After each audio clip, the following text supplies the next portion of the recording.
The groom and his mother already shared the bride's apartment, but she rebuffed mother-in-law. Hello friends. Subscribe to the channel Real Stories from Life. Thank you. Enjoy watching. Julia was happy. She woke up with a smile on her face because she was preparing for her wedding with her fiancé Michael. She had already set aside money for her honeymoon. Yesterday, she told Michael about it, after which she listened to praise for half an hour about how well she was, and that he was not mistaken in his choice. But Julia doubted the correctness of her decision a couple of weeks ago. Michael introduced her to his family, and she felt that these strangers didn't quite like her. But the decisive moment for them was that she had a dowry in the form of a two-room apartment, which her grandmother left her. Here, she and Michael lived. One of the rooms was locked. It was her grandma's room.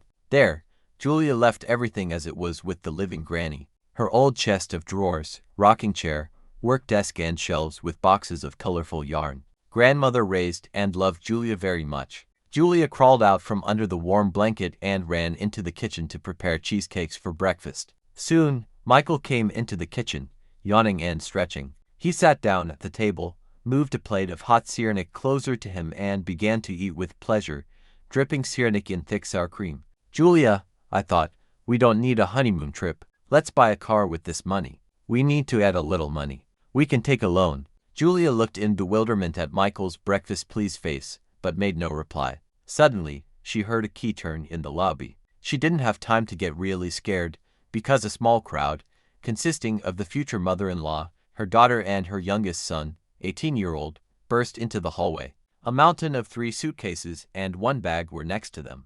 Mrs. Smith said at the door, "Hello, bride, receive guests. We decided to come directly to you, because we talked with Michael yesterday and decided that we no longer need to postpone the move." Julia looked at Michael again in bewilderment as he began to carry the suitcases from the hallway to the door of Grandma's room. Julia, open the door. We still need to clean it up. We will transfer this stupid chair to the loggia for now, and leave the rest of the furniture for now. There's plenty of room for David here. You just take all these old tangles somewhere or throw them away. Julia almost inaudibly asked, gradually understanding the meaning of the morning visit of relatives. What do you mean by, there's plenty of room for David here?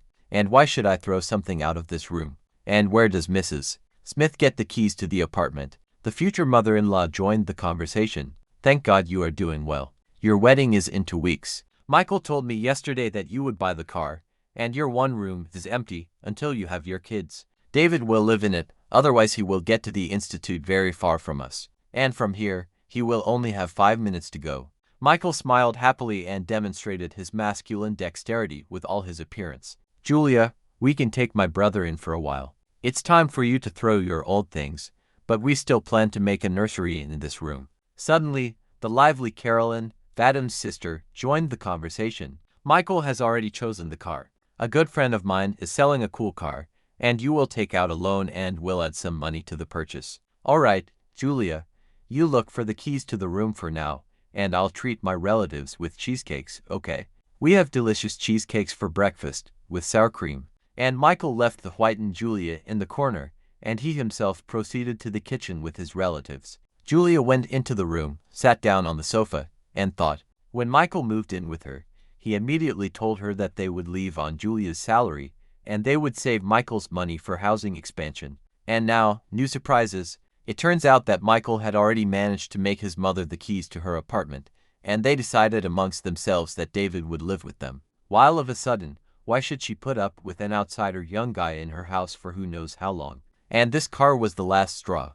Julia dreamed of the sea for a long time. Since childhood, her parents went to the sea a couple of times when she was little, but they didn't take her with them. And Julia decided that her honeymoon trip would be unforgettable. It will be the sea. Julia began to cry softly, sobbing like a child. Grandmother appeared in her memory almost immediately. She was sitting in her favorite chair, and her kind eyes looked at her crying granddaughter. Calm down, granddaughter. Just remember that getting married is easy, but just don't get lost. Cares. Look for this care, and you will not be mistaken. The decision came quickly. The cheerful voices of her failed relatives came from the kitchen, and a failed husband, too. She called first at work, and asked to let her go on vacation 2 weeks earlier. Then she called her best friend, explained the situation, and asked to look after the apartment in her absence so that her relatives would not do anything there. Her friend lived 2 houses away, and she immediately agreed to help. When Julia decided the issue with the apartment,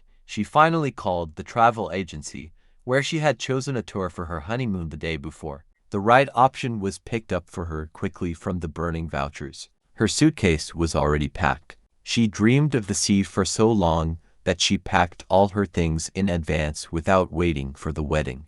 After 15 minutes, she was already leaving the apartment, quietly closing the door behind her and leaving a note. The wedding is cancelled. My girlfriend will take the keys from you. You will buy a car for yourself, not your Julia anymore. When Julia drove up to the airport, she took out an endlessly vibrating phone with endlessly missed calls and hysterical messages. Are you crazy? And she turned off the buzzing phone. Julia thought, yes, I've lost my mind. And somewhere in the depths of her memory, her grandmother smiled at her with her kind eyes.